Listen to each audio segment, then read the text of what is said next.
Welcome, everyone. Pleased to have you here with us today for our 67th episode of This Is CDR.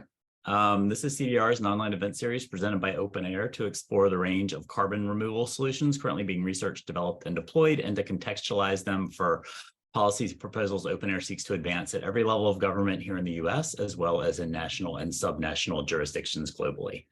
My name is Toby Bryce. I work on policy advocacy and market development with OpenAir based in Brooklyn, New York. If you haven't done so already, please introduce yourself in the Zoom chat and tell us where you're zooming in from. And also when you do that, make sure you're directing the message to everyone and not just hosts and panelists so everyone can see, can hear from you. Just some quick background on OpenAir. We're a distributed volunteer network dedicated to advancing carbon removal. We are a global community. We work together on shared open source missions, which is what we call our projects in the areas of policy, innovation, messaging and communications, and activist market development. Here's some examples of some of the things we work on. Our co-founder, Chris Neidel's running the chat, and he's putting a bunch of great links in there so you can see what we're up to. Love to have you be a part of what we're doing. There's all sorts of different projects to work on, as you can see here, and would love to have you be a part of what we're doing. Before we get started, as usual, we want to have some quick define our terms. Here is a definition of carbon removal from the CDR primer, which is an amazing resource to learn about carbon removal and to get started in the sector. Carbon removal, and it's also essentially the same definition that the IPCC uses: purposeful human activity to remove CO2 from the atmosphere and durably store it in geological, terrestrial, or ocean reservoirs or in long-lived products. Two important points to call out up front whenever we talk about carbon removal. Number one is to disambiguate it from what's commonly called quote unquote carbon capture in the media and elsewhere, which refers to carbon capture and storage, capturing CO2 from a point source fossil carbon emissions like a cement plant. That may or may not be a good climate solution depending on the techno-economic and socioeconomic circumstance, but it's one thing it's not is carbon removal, which is again removing CO2 from the atmosphere and durably storing it. Number two, when we talk about carbon removal, it's really important to emphasize upfront, loudly, repeatedly, over and over again, that carbon removal is in no way, shape, or form any sort of substitute for reducing emissions. We need to reduce global fossil carbon emissions and other greenhouse gases and decarbonize our economy as quickly and as completely as possible, full stop. I would go further to say that carbon removal without a very substantial, like 90% level emissions reductions is pointless, because we really need to reduce emissions, and then carbon removal is designed to take care of what we are not able to eliminate in a climate relevant timeframe. There's clear scientific consensus from the IPCC and elsewhere that carbon removal will be required at gigaton scale by mid-century to allow us to meet our climate goals of reaching net zero and balancing out those residual emissions from agriculture, for example. And then in the second half of the century, we'll need carbon removal to start removing the trillions of tons of anthropogenic CO2 that we have in the atmosphere, so we can restore our climate to a safer and healthier state. So for all those reasons, we need carbon removal. We're currently at kiloton scale, and we have a lot of work to do. So that's what we're here to talk about today. I'm going to hand it over to my colleague, Megha Raghavan, who is going to introduce today's speaker and talk a little bit about run of show, and we'll go from there. Thank you. Hi, everyone. I'm Megha Raghavan, and I work on carbon removal policy and market development in London, where I'm based. So some quick housekeeping notes as usual. We're going to start with a short presentation, followed by a few prepared questions and then moderated audience Q&A. So please do type any questions you have for Nikki into the Q&A box in Zoom. Note that that's separate from the chat function, so please just try to find the one that says Q&A, because that helps us to organize the questions a bit better. The event's being recorded, so we'll send that video link to all of you who registered, and we will post it to OpenAir's website and to our YouTube channel.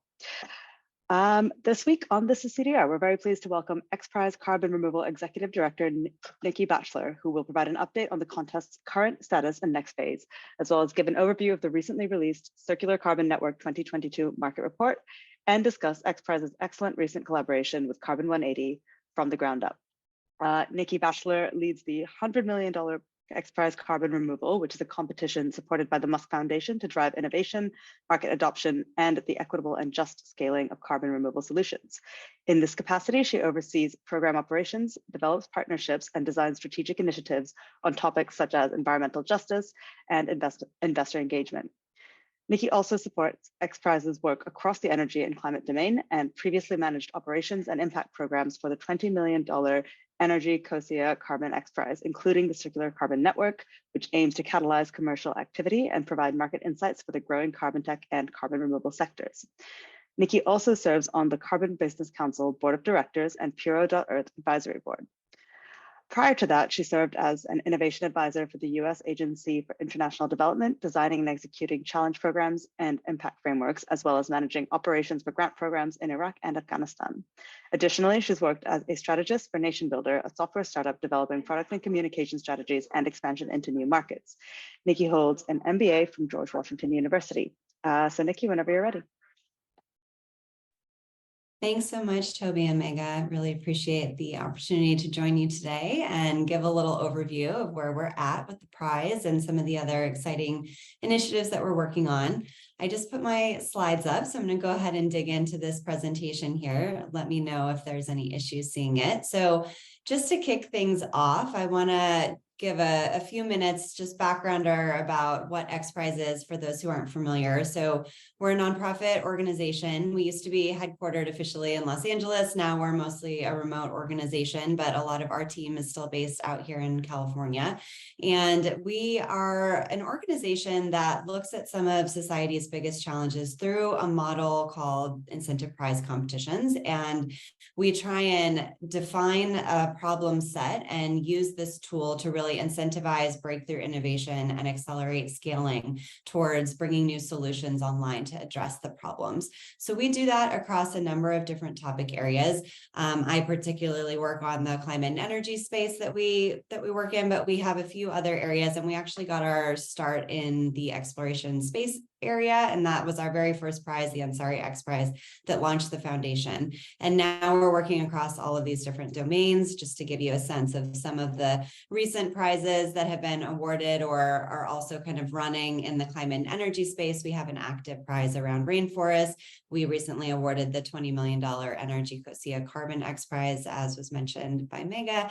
And we are doing a few other things right now related to alternative proteins and feeding, and looking at designing a new desalination prize as well that might launch later this year. So keep an eye out for that.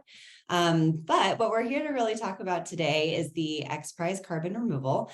This is a $100 million competition funded by the Musk Foundation. We launched in 2021, right on the tails of awarding the first Carbon XPRIZE.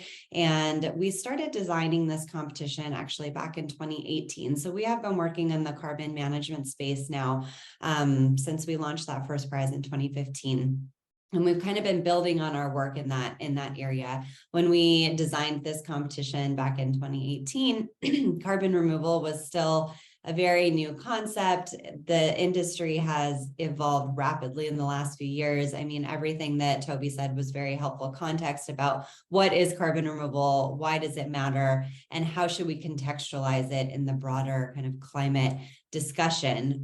So, you know, all of those things we agree with and strongly support. And so what we're talking about now is, given all of those things, how do we really increase the global supply of carbon removal solutions that are available? Because right now it is very limited. For those of you who are kind of working in this space, you might know that, but we're seeing new startups coming online all the time. So the prize was really designed and launched with that larger mission in mind. And it is a 4-year competition, and we're halfway through that right now. So I just want to give you a little overview of what it looks like, the prize life cycle for us. So we launched in 2021, and then we thought about how to distribute the money in a few different tranches so it could be useful as seed funding to innovators as they were kind of working their way through the solution development phase. So we had a special carve out in the first year for student awards. So trying to really focus on accelerating teams who are just coming out of universities, who are really trying to bring new talent into the space. That is one of our objectives of the prize. I'm going to talk a little bit about that later. But we awarded that $5 million around COP in 2021. And then the second award was the Milestone Award round, which was last April 2022. And that's when we announced our 15 Milestone Award winners. And we gave each team $1 million who reached the top of that kind of ranking from the review by all of the judges. And it's also important to kind of mention that we simultaneously announced a top 60 ranked teams at that time to give additional recognition to folks who are doing great work in the space. I wish we could have given money away to all of those teams at that point, because we know that it's very capital intensive, and that $1 million goes a long way in the early stages of project development. But now we're where the star is. We're kind of midway through. We are still trying to spread the word that registration is still open until this summer. September 7th is technically the final registration deadline for the competition. And at that point, we're asking all teams to basically recommit that they're still planning to compete for the rest of the prize by submitting a letter of intent. And it's kind of a high level submission, but it's important for us to just get a sense of how many teams are still kind of in the running for the remaining $80 million in grand prize awards that we're planning to give away. So once we kind of select our finalist teams next year, we will be working very closely with those expected to be 20 finalists at that time over the course of 2024 to do measurement and verification, which is a very hot topic in CDR for all of those following the conversation right now. We'll be doing site visits to all of the 20 finalist teams and bringing independent verifiers with us on site to do all of that data collection work. We'll be doing some of it remotely, some of it on site. There will also be a full life cycle analysis completed and a cost analysis at that time too. And then we'll award the big prizes. So we're really excited about next year. A lot is kind of coming down the pike, and it will be a good opportunity to share a lot of lessons back with the community around what does scaling look like in some of these newer areas? What does verification look like? How do we test new things? How do we put those learnings into the community and have that be built upon over the next few years as we start to learn more about some of the newer CDR solutions like Ocean CDR. So just to kind of talk about that for a moment here, the competition is open to all CDR pathways. We intentionally designed the prize to allow for that because we wanted to make sure that we were pushing the diversity of CDR possibilities with the prize and trying to not kind of anoint a winner or a preferred pathway at this stage, because we know that a portfolio approach is going to be needed, but also the jury's still out on how all of these different solution areas are going to perform. So we thought the thing that could be most impactful from where XPRIZE sits and what we have the ability to do is try and field as many new demonstrations of CDR solutions as possible through the prize. So we're really going for volume here. And we're trying to allow people to get their kind of first early stage demonstrations up and running. For the prize itself, you have to build a working carbon removal demonstration to remove 1,000 tons in a year. And so that's kind of the demonstration bar that you have to cross. And then on top of that, we'll look at all of the cost and LCA metrics. So I don't want to go too into the weeds on any of the prize criteria, but just to make it clear that all pathways are part of the mix for us. And this is a little bit more detail around like how we think about scoring and judging. We have 12 independent judges who work with us over the whole life cycle of the prize. And for the last round, because the volume was so high, we also then recruited an additional 70 expert reviewers from around the world to do the first screening of the roughly 500 submissions that came in for the milestone round. And then we passed the top 60 onto the judges. And that's how they selected the 15 milestone winners based on all of the criteria that are listed here. So you'll see a lot of different things are kind of covered through the criteria, including environmental justice, demonstrated scale, all of the things that we'll need to do verification on. And we're going to talk about, what some of the additional work we're doing in the spaces to support kind of growth and learning in the different topic areas. So ultimately, we are trying to help innovators scale to gigaton. We know that that is a very lofty ambition. It is needed, but a lot of teams are just getting started at the kiloton scale right now. So what does it look like to really get to that level that we're trying to achieve societally? And so we think about this as part of our kind of impact trajectory of the prize.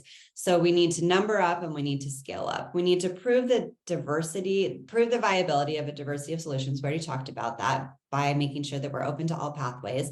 And then looking at the sustainability criteria here, what does it look like when you start to scale up these solutions? What are the impacts on water and land and, all of the other kind of co-benefits that might go with some solutions? And then how do we think about supporting and accelerating the scaling of solutions? And then the equitable deployment is an element that we're trying to really bake into the narrative for teams now so that they can think about, just at my very first kiloton scale demonstration, that is dramatically different than what you would look like at gigaton scale down the line. But how do you think about those principles now? And how do you support inclusive community engagement and put those principles into your work? So at the moment, we still have over 1,100 registered teams in the competition. This has been open since 2021 when we launched. So teams have still been trickling in slowly, even though we've already done kind of the first round with the milestone awards. We expect, a handful of additional teams to kind of come in over the next few months.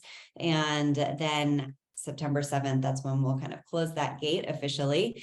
And it's really interesting to see the geographic distribution. There are 81 countries represented in this cohort. So that's amazing to see. I mean, there is a strong dominance in the US and Canada and Europe. You'll see all the all the concentration of dots there. But it is great to see that we are really kind of expanding the conversation a bit globally, and we'll see how many of these interested teams really convert into building real viable CDR solutions. Right now, we're not really sure how many of these teams will continue. This was, people who raised their hand saying, I'm interested in joining, and they, signed all of the documentation to compete. And so maybe they have a great idea, but they don't have the funding yet. So they might not be able to continue in the prize, but they might be able to come on the scene a few years from now and really demonstrate some strong technologies in the future as well. Just a quick breakdown for those of you who are interested in kind of how the landscape was divided up over the milestone round. So you'll see the distribution here across the ocean, air, rocks, land tracks. So that's kind of interesting to see. And then also the distribution of TRL levels. It is pretty broadly broken down across TRL levels. These are self-identified. So keep in mind that folks think about TRL differently sometimes. And so it's, their own perception of where they're at. But it is helpful when you're thinking about the full cohort to just have a sense of who these teams are, what they're working on, topically, pathway wise, and how far along they are as companies. There were definitely like an incumbent set of CDR companies when we launched that had already been working on this for a little while that we saw come in right away and register. And then a lot of new teams that have formed because the competition was launched that are kind of trying things for the first time and really like trying to catch up. And that's what's interesting about the prize model is that you really don't know how quickly some of the newcomers are going to be able to come online. And in some cases, they really do surpass some of the incumbents. So everything from our perspective is still very wide open, but we will start to see kind of a narrowing of the field when teams have to start building the demonstration and removing the actual CO2. That's really where the rubber hits the road, and it's going to be dependent too on some external factors for certain teams, permitting considerations and funding, and, making sure that your supply chain is working and everything's arriving and commissioning your equipment goes smoothly. So, all of those are factors. And so sometimes there are really strong teams that can't make it into the next round because of things that are a little bit outside of their control. And that's always a little heartbreaking for us to see. But, we are really striving to accelerate the full field. It's not about a single winner. So our goal is to try and support as many CDR companies as possible and use the prize as a platform, which I'll continue to talk about here, actually, thinking about how we drive impact throughout. So I just put this slide up here as an interesting reference point. So when we first designed the prize back in 2018, the impact programs that we thought would be powerful to have alongside the prize were carbon accelerators, investment network, a business alliance, policy action.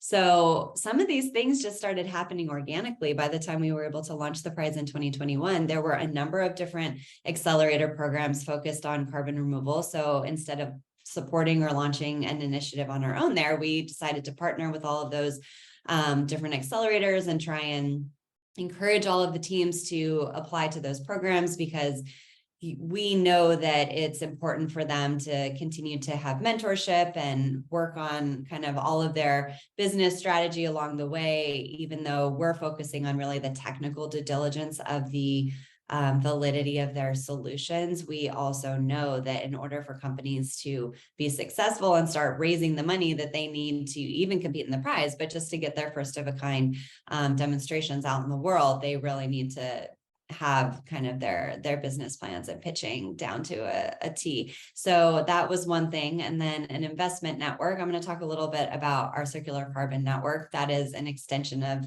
this kind of concept. But the Carbon Business Alliance, that was an interesting thought, because also now we see all of this great momentum coming from, you know, the Frontier Commitment and the Advanced Market Commitment that they're doing, and other kind of corporate action that's coming online. So we didn't really need to start something there. It had already kind of initiated and started moving down the pike there. And then policy action is something that we just try and work with partners to support on. So I just put that up there as a reference to see how far the industry had come just from 2018 to 2021. And now in the last 2 years since we've been live, you know, we're thinking about, I mentioned some of these goals earlier: increasing supply, diversity of solutions, quality of solutions, accelerating scaling, and equitable deployment. Those are, and the next generation of talent was something that we really focused on through the student competition.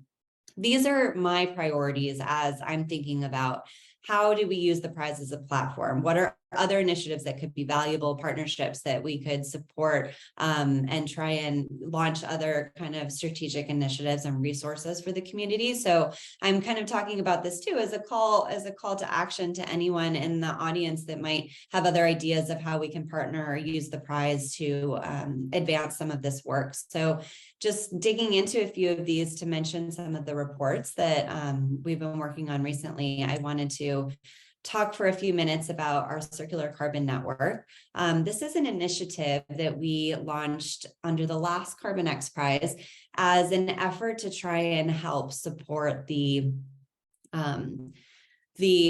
deployment of capital around carbon related solutions. So the last prize was more focused on carbon utilization, carbon to value. There's a lot of different phrases for that.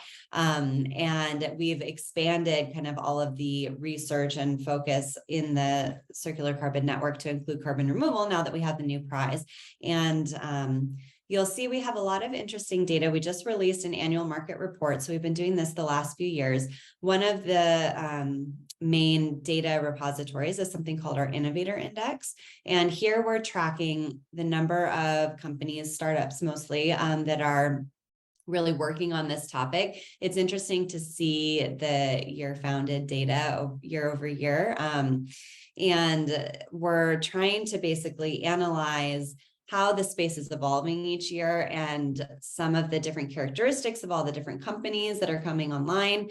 In addition to the Innovator Index, we also have a Capital Index, which tracks like all the different attributes around investment in the space. So that's something that you can check out in the report as well. Generally, though, I would say CCN is trying to provide market research to the community. It is an initiative of XPRIZE. It runs kind of independently. My colleague Anjali Underwood works to kind of lead that work for us, and we support it as well. And it's received some additional funding from folks like the New York Community Trust, and we've been trying to build up data partnerships with other accelerators and organizations that are working to really track the space as well, and who are graduating cohorts of new companies every year, so that this can be kind of a common good for people to be able to reference and use in their work.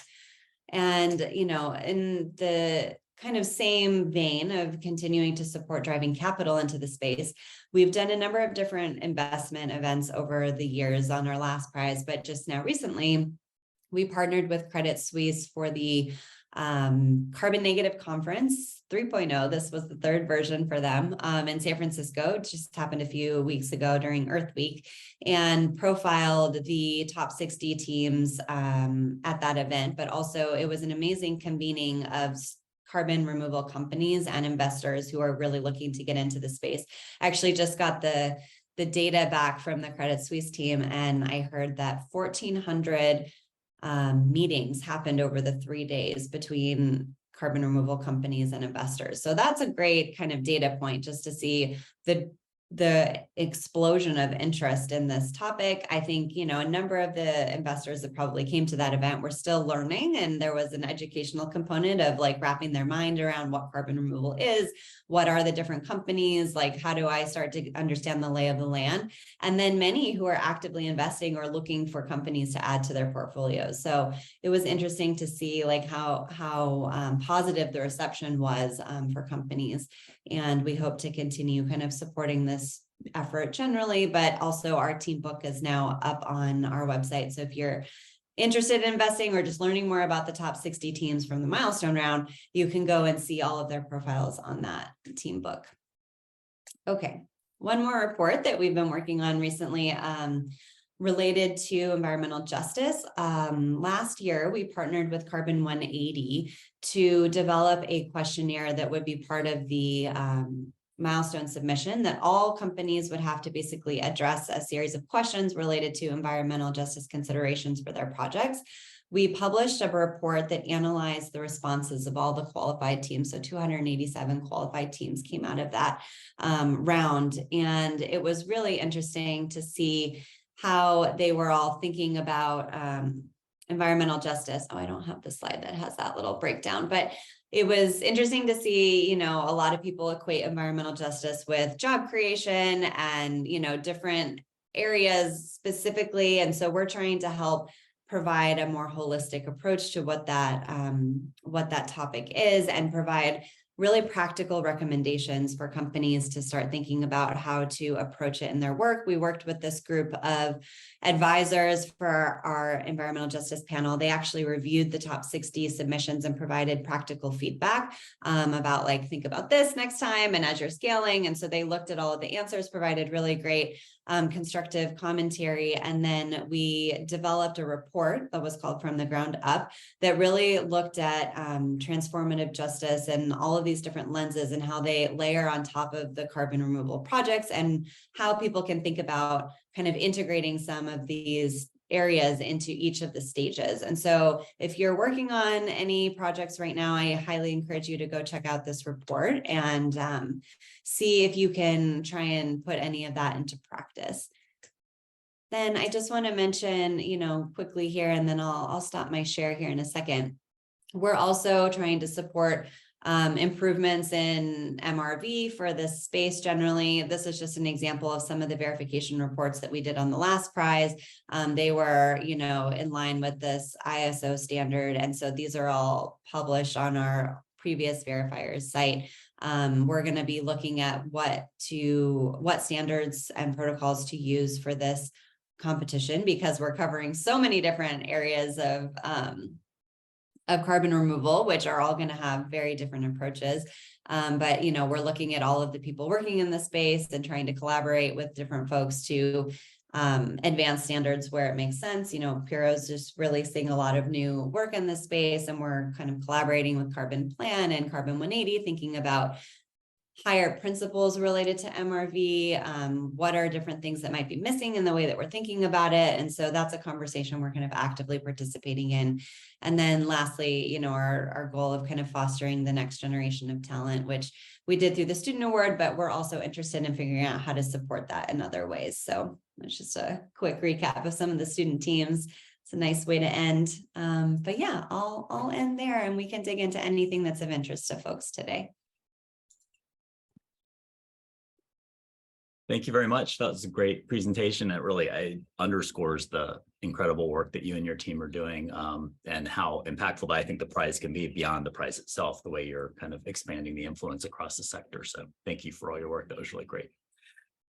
Maybe just to kick off, we always like to ask our guests a little bit about your personal journey to where you are now and to carbon removal. Could you kind of give us a quick quick rundown on what you studied and what you worked on before and how you came to the position that you're in now? Yeah, absolutely.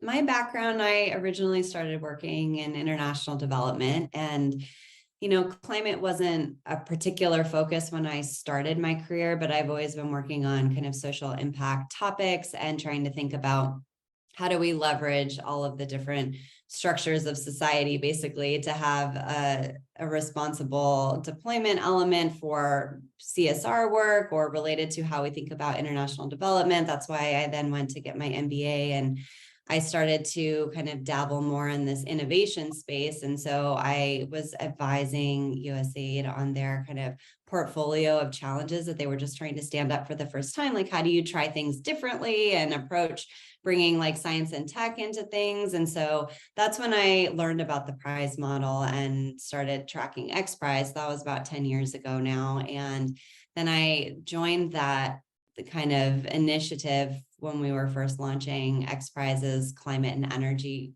group. Like, we didn't really work in that space very actively at the time when we launched the first carbon prize. So I've been working on carbon management now broadly, I would say, for around 8 years. And I think, the space is really dramatically changing. And I think when we started looking at carbon removal, that's when I was like, okay, if you really look at the numbers and the research, and we saw that 2018 IPCC report come out, it was a real wake-up call for a lot of people to be like, okay, this is how far we're off and what we might need to be focusing on. And so that's when I first started getting keyed into that particular dimension of climate, and now have been pretty actively working most of my time on thinking about it from different angles. Very cool. Well, thank you for sharing that. I want to get you put the graphic up, kind of the split of the current top 60 XPRIZE teams by pathway. And it's very challenging to, I think, break carbon removal down into a sort of taxonomy. And I think that your approach, I've really come to the conclusion that your approach is the best one: the air, land, ocean, and rock. And it's interesting. So it's roughly like a third each of the top 60 are air and land, and then the rest are split evenly between rocks and oceans. And what are your thoughts on that? I mean, I think that if you look at rocks and oceans, those tend to be the more open system approaches. I mean, there are some closed system mineralization approaches and maybe one or two closed system ocean approaches, but they're primarily open system approaches. And there's been a lot of talk about open system approaches, a great blog series by Dialis and John Sanchez talking about the challenges there. But do you think that's the reason for the split, or why do you think the preponderance have been the air and land versus the other two? Any thoughts on that? Because I thought that was kind of interesting. And are you seeing any difference in the kind of, the post first cut, the applications that have come in since you made the top 60 designation? Yeah, I mean, I think that the numbers will evolve a bit. We'll have a better sense of that after September, when we have kind of the reaffirmation of how many people are still actively working on it. But this breakdown from the slide was from the milestone round. I think it's kind of what we expected, because the ocean solutions are definitely newer. And so, I think we're going to see a big growth in that space in the next few years. And even the companies that are registered to compete in the prize, like a lot of them are brand new and just getting started. So when you compare that to like the land track, for example, many people have been working across all of these different natural solutions for years and years. So that's not a new area. We expected that to have a very high concentration. But the air track is interesting because we didn't think there were that many people in the world working on direct air capture, but I think that some people kind of took that label a little more generally when they kind of self-identified themselves in that area. And sometimes the hybrid solutions have to pick. And so we've been tracking like folks that consider themselves to be hybrid. I mean, especially if you're even just thinking about a DAC company, like, okay, so now you have a sequestration partner, they're like probably would call themselves a rocks team. And so you have matchmaking going on across all of the different subcategories as well. So we'll continue to see collaboration, and we're just seeing that kind of playing out from where we sit in a lot of different ways, which is cool, and new kind of partnerships are forming between companies and new hybrid solutions are emerging. So all of that is just evidence of innovation and progress and people trying new things. Some of the requirements of the competition have even forced people to try and team up with others just because they need to go faster. They need to do things a little bit differently than they might have just as their traditional like business model would have necessitated. Because we required people to actually remove the CO2 from the air or the ocean and store it durably. So like not everybody can do all of those things end to end. So that's created some new relationships, which are interesting. Very cool. From where you sit, and I think you have a really kind of unique vantage point because you see so many of these teams and see all of the different activity that's percolating up. What do you see as the biggest current unaddressed gaps in the carbon removal sector? And we definitely could say verification and MRV, but I do feel like a lot of people are thinking and working on that issue. And we've talked also about equitable and responsible deployment, which I think is also a gap, but it's one that people are thinking about. Are there any others besides that you feel like are not being addressed? Particularly maybe just for people in the audience that are looking for things to work on. Are there any areas that you feel like we need more hands on deck everywhere, but like, are there any particular unaddressed gaps in the sector that you've seen or that you come to mind? Those two are definitely big ones. And even though people are starting to work on them, not starting to for MRV, people have been working on that for a long time. I think responsible deployment for CDR is a little bit of a newer topic in this field. And we're seeing some nice progress, I would say, in the last year, but it's definitely still an area where there aren't many resources that exist for startups to figure out how to begin even thinking about it for those who haven't done it before. And so that's really what we're trying to support, the development of new tools and templates. And, we're seeing DOE require community benefit plans and agreements, and all of these things are coming into the funder landscape as well, which means that everyone's going to need to respond to them. It's great because it's a forcing function and a call to action to have people kind of spend their time and resources on it. But also now everybody's well, how do I do it? And so they're trying to figure out where to go. And so that is an area that I think there is an opportunity for more folks to be working on things to share there. I will say, the teaser for the next kind of project we're working on in that space is with the Carbon Business Council, is related to an online kind of training certification for startups to be able to take and review online modules and resources to kind of get started as a primer for the space, and hopefully build in some resources to that as well. And there's kind of a first of a kind event that we're trialing with them in DC this summer, the Symposium for Responsible Deployment, in partnership with American University as well. And so that will be a interesting 2-day in-person training for startups to really dig into how to think about integrating this into their work plans and dedicating resources on their teams. So that's all kind of interesting and moving along. Other areas, just generally thinking about the conversation related to how do we support quality in this space. And so quality plays into MRV significantly, but generally the conversations around credits traditionally where they have been, how removals get overlaid with that, and how we start thinking about the conversation around price points, and should companies have blended portfolios of certain percentages maybe in their portfolio at different price points and different quality durability thresholds. So that's a conversation that is going to be front and center on carbon removal for quite some time, I think. And, there's needs probably for a lot more work to be done here, but also just consensus building and terminology around that topic, to kind of advance the space collectively forward. Sometimes I think, unfortunately, the climate space is fighting with itself and it's not really helping all of us, but it's fine to have the debates. That's healthy and needed. But also we really are trying to accomplish the same climate goals. So how do we get there as a community is important to keep in mind too. Yeah. No, that makes a lot of sense. A gap and challenge that I see that I keep coming back to is just the immense scale of the enterprise that we need to engage in, and logistics, and just moving millions of tons of mass. And there are a few industries that have been built to do that, but they've taken decades to build. Have you kind of seen any encouraging signs from the XPRIZE teams about that ability? Like even a 5,000 ton biomass burial project requires, I can't remember the exact number, 250 dump truck loads of wood. I mean, it's just an immense volume of the material. Yeah, I mean, it's a really great point and a huge challenge for the industry that is also incredibly capital intensive. If we remind ourselves how much money needs to go into scaling these companies.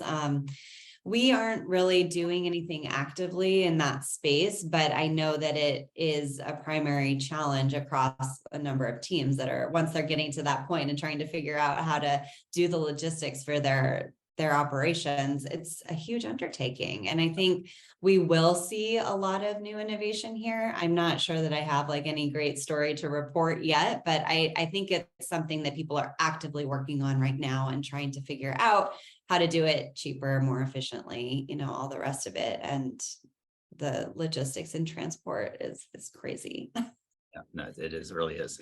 One last question from me, and then we have a lot of great audience questions coming in, and please put those in the Q&A box and we'll get to as many as possible in just a couple minutes.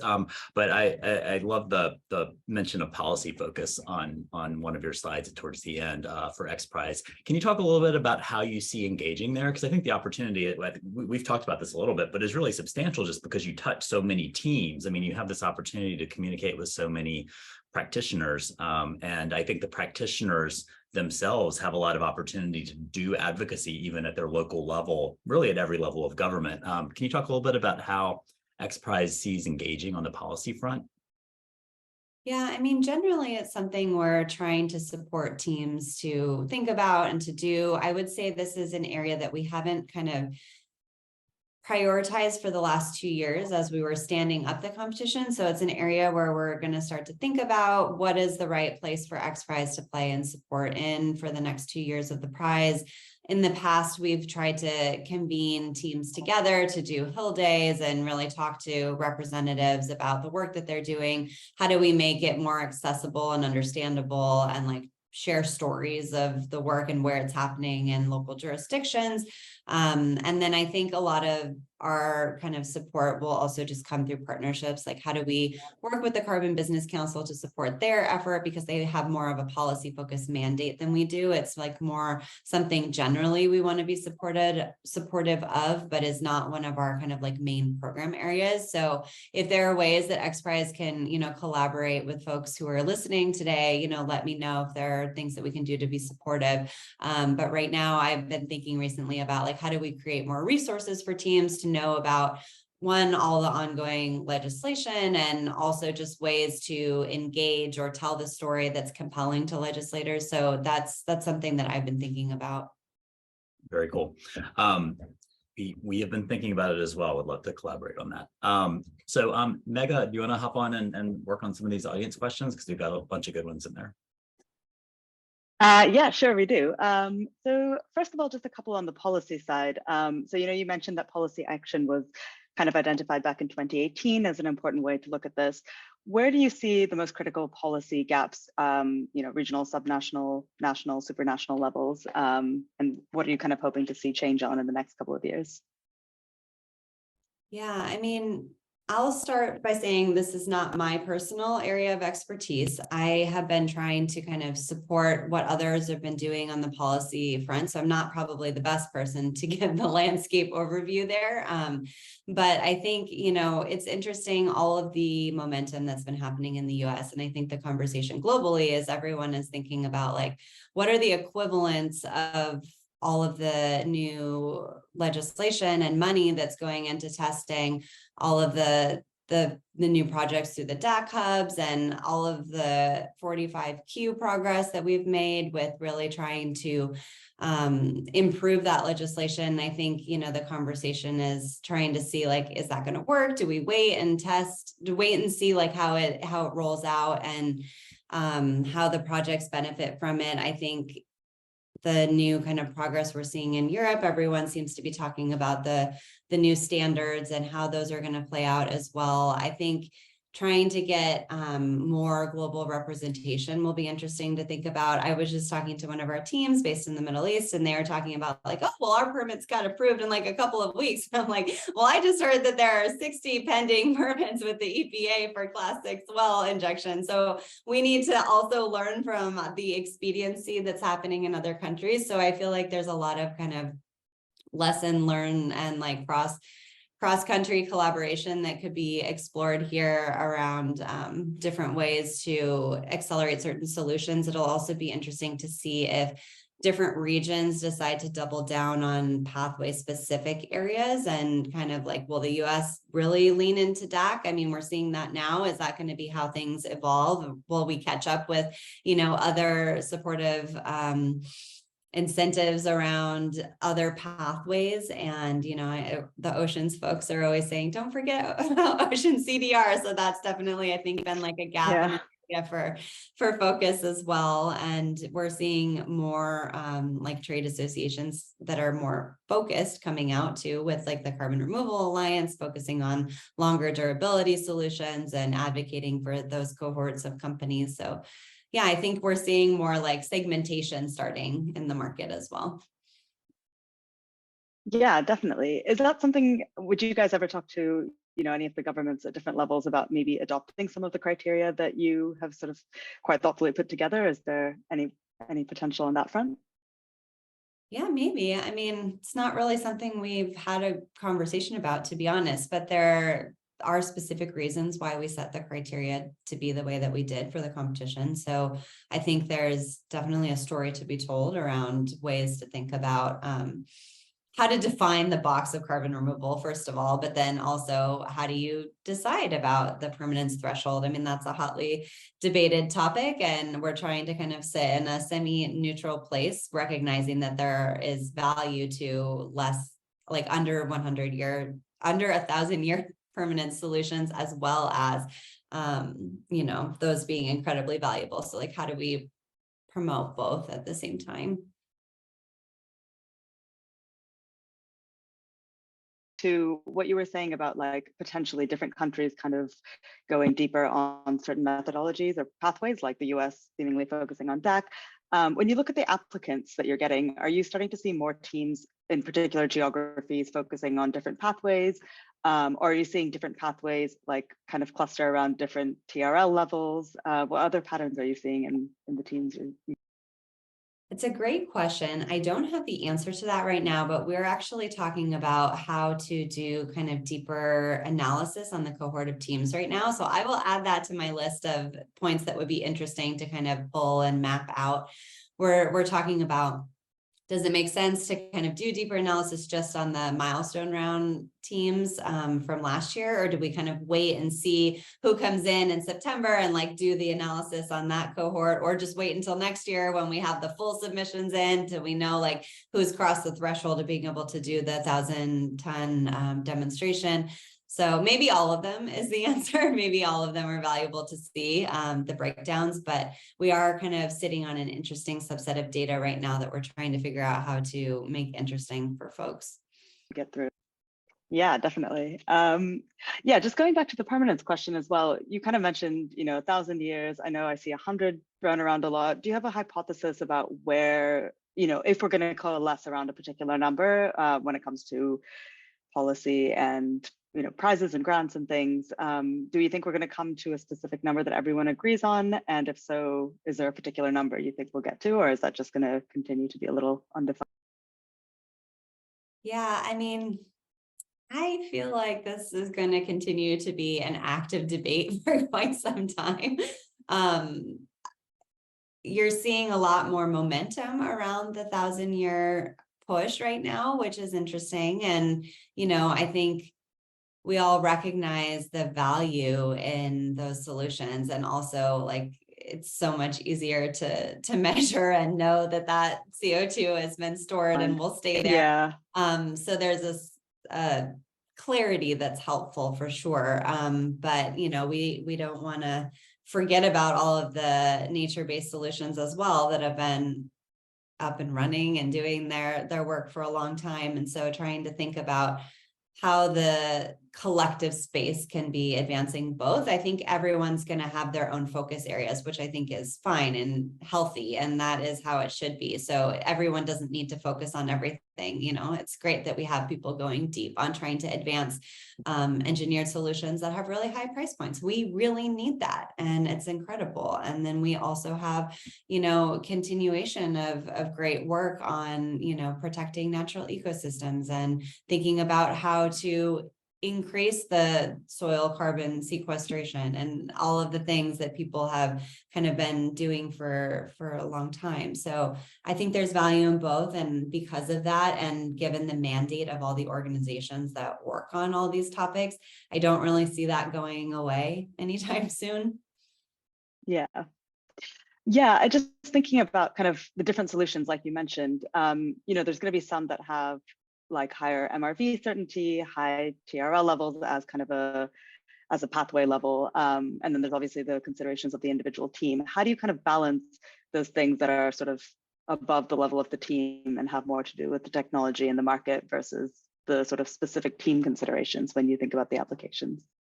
Yeah, it's a really good question. I mean, some of that goes into just how we design the prize, but also needing to create a level playing field. So the only way that you can actually run the prize is to set some sort of criteria that we can hold all teams accountable to and, put that as a goalpost for them to be skating towards. So they need to have some sort of vision of what needs to be accomplished over the course of the prize. And so, when we originally designed it, the 1,000-year ton threshold, we didn't know exactly if that was going to be the right magic number. We wanted it to be ambitious, but not too ambitious that nobody would be able to get there. So, in terms of the kind of technology development lifecycle for folks, there are a lot of things that are within the team's control around, building efficient systems. We need them to actually work. They need to be removing the CO2. They need to be verifiable. We need to be able to visit them. And all of those are requirements that the teams need to keep in mind.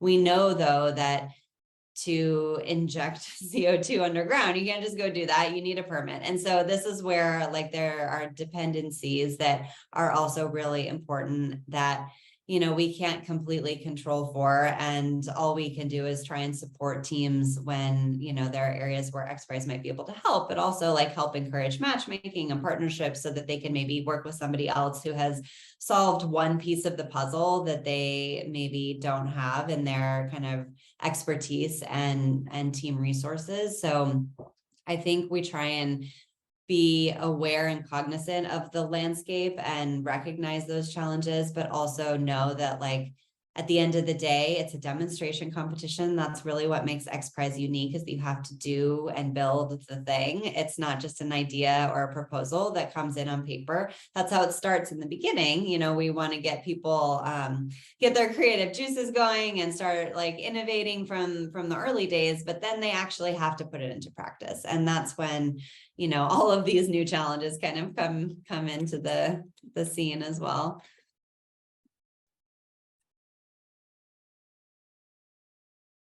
To go. So one person was asking about the geographical distribution and the fact that, as you mentioned, there's more teams in North America, Europe, a couple of places in the world. Is that for a particular reason, do you think? Is there kind of, considerations about the potential impacts ecologically in certain places or socially or economically, or do you think that's just a function of where teams are most likely to apply from?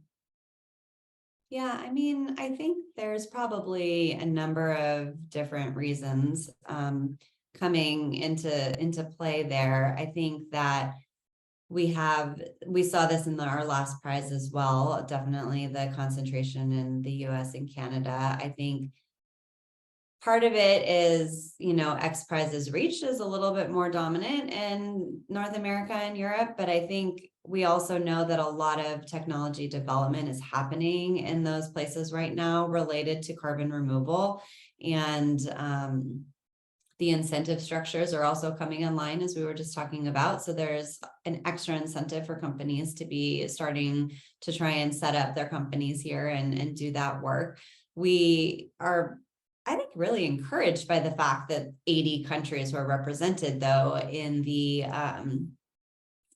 original like full cohort of teams who registered for the prize. I think that's a great signal that there is growing interest globally, and all of those factors will come into play. I mean, each of our cohorts has a slightly different geographic distribution. If we talk about like the full 1,000 versus the 287 versus the 60 and the 15 milestone winners. And so it's kind of interesting to see how maybe that is going to evolve over time as some solutions really advance and scale and get funded. Also, like access to funding in the US and Europe is probably dominant as well. But there are definitely attributes to consider in a lot of these other locations, like expediency, permitting, or access to natural resources and rock formations. You're going to need to go wherever that is in the world. So having the mapping and understanding and, the conversation that's really kind of gaining momentum in Kenya is fascinating to follow. Like, the fact that they have 92%, I think it was, like renewable there, and like all of these great factors, which make it a good place to consider deploying carbon removal, and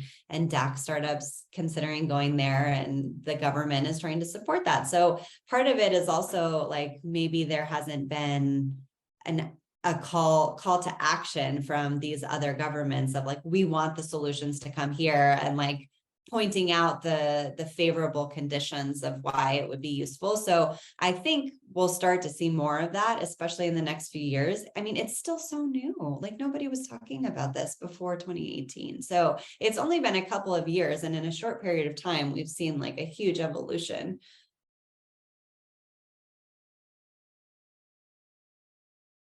And it's been, if you're kind of immersed in it, but yeah, it has moved really quickly. Last one before I let you go. What is your best advice to anyone who's kind of in the space, starting out, trying to access innovation funding, either with respect to XPRIZE or just more broadly, advice you give teams at that stage?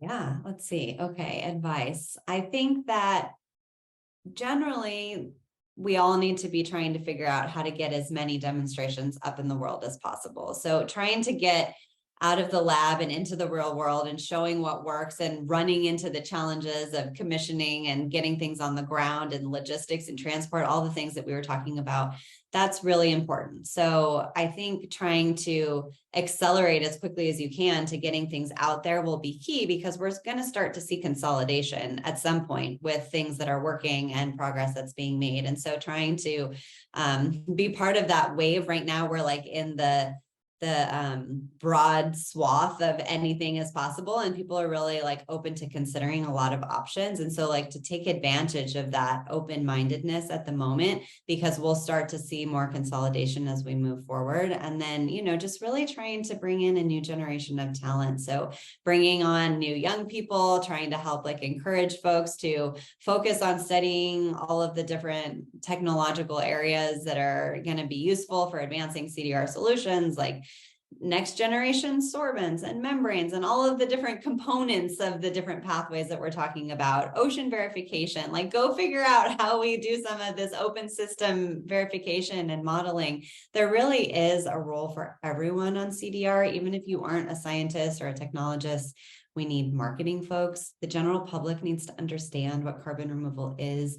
We need to help tell that story. We need finance folks to work at all of these startups, in addition to try and help close funding for early stage companies, but project developers. We're going to need a ton of project financing to scale up these projects. So there's a lot of skills from adjacent industries that really could be valuable moving into carbon removal in the future.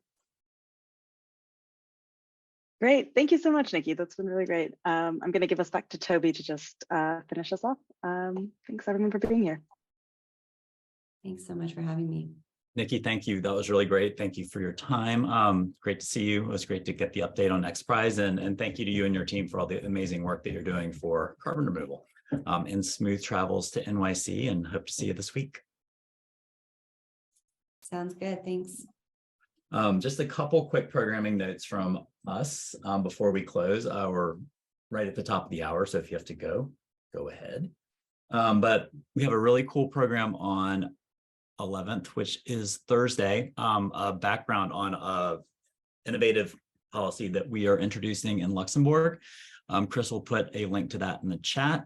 So please join this. It'll be 5 o'clock Central or European time, which I believe is 11 a.m. Eastern in the US. So check that out.